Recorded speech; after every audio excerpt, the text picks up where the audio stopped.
How's it? I'm Krista, and welcome to the Diamond Cornerstone. So there's a thing about I don't know what the word is, synchronicity or the miracle of life or the algorithm. But last week I found a podcast with Greg Braden and Julie Reisler, and they were talking about the fifth force, the fifth. I'd like to see it as the quintessence.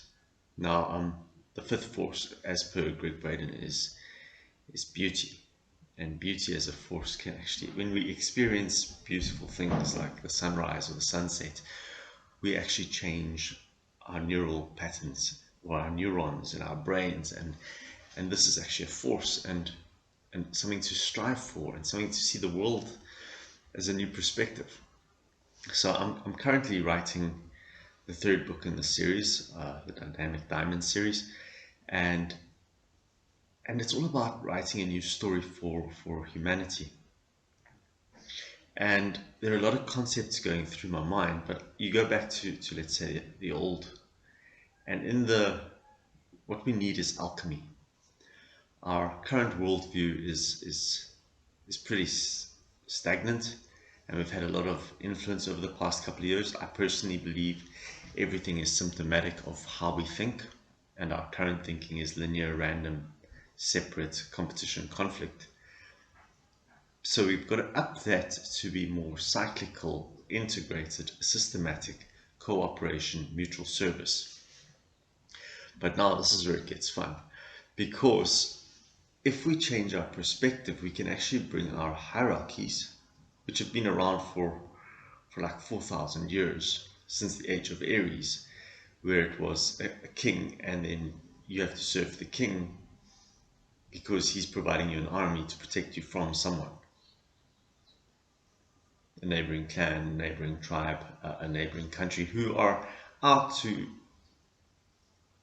expand their wealth or their resource base, which is all actually, it's so outside my reference, because as we move forward, I can't see how we can't live in beauty, how we can't live in peace, how we can't sit down and just have a chat. And yeah, there are wars going on at the moment, and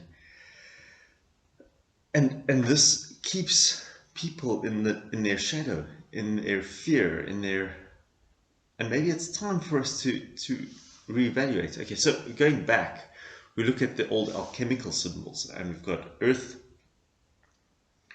fire, water, air.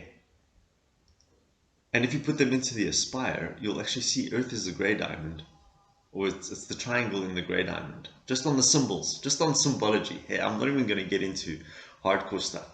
And then fire is the inverted triangle, and it's red, and green is water, and blue is air. And it's not so much, and it's moving, and we have this A-Spire in us at like a genetic level, but we can also find the A-Spire at galactic, and then we've got four primary forces, and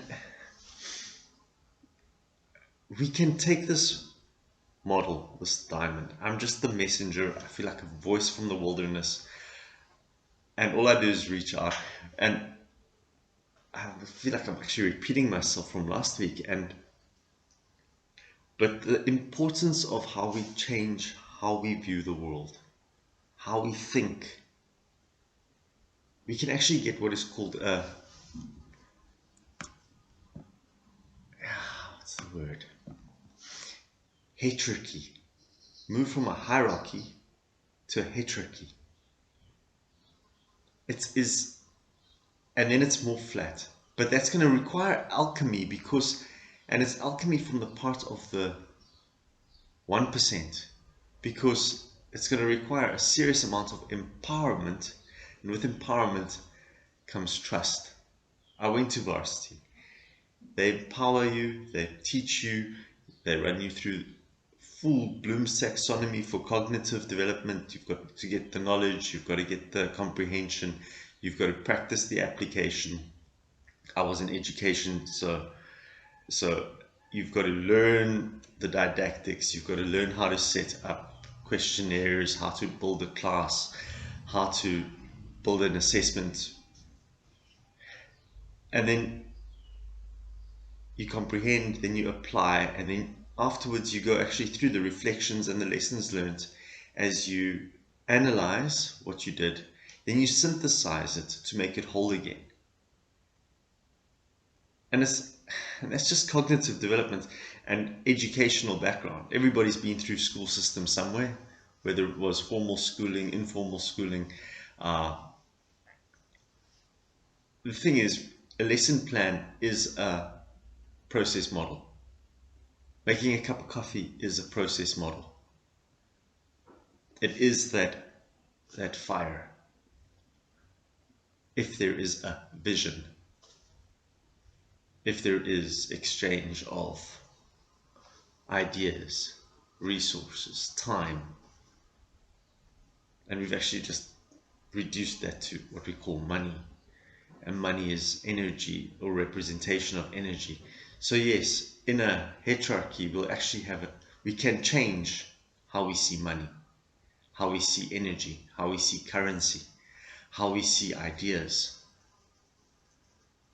But yeah, it's going to take alchemy, because if you think it's going to be easy for the 1% to trust us enough, to be empowered enough, but the systems have changed. We do not need the king and his army to protect us anymore, because we can live in peace. We can live in love. We can live in joy. Am I asking a lot? No, because believe me, I've never met anybody who actually wants to go and stay in the shadow. We all have this deep inherent drive to actually rise, to aspire, to be in spirit.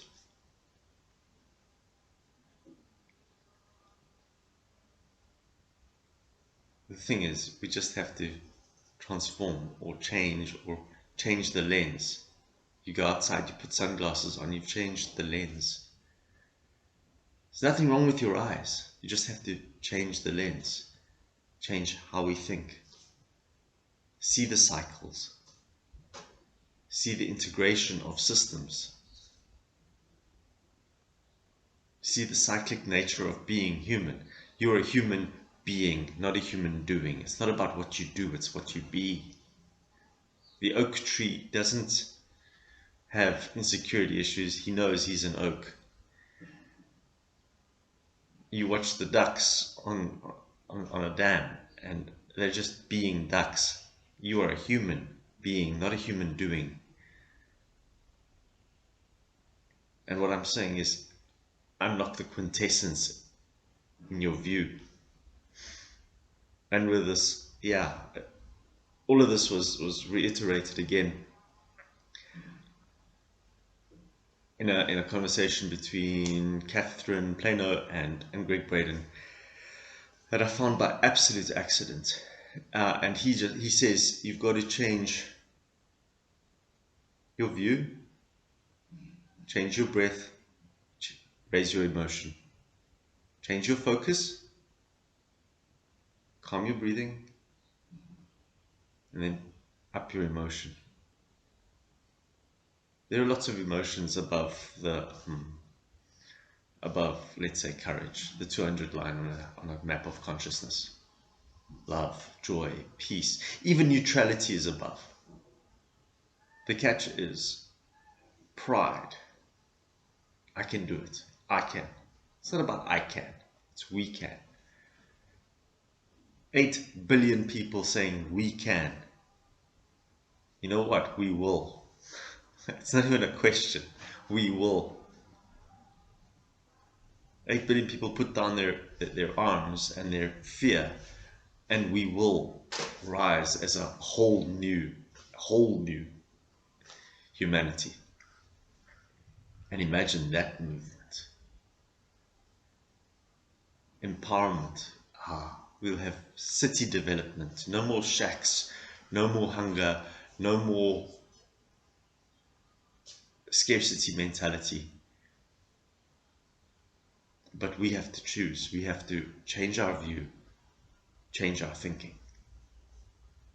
So yeah, that's all I ever say. That's my message from this wilderness, from my wilderness, from the wilderness.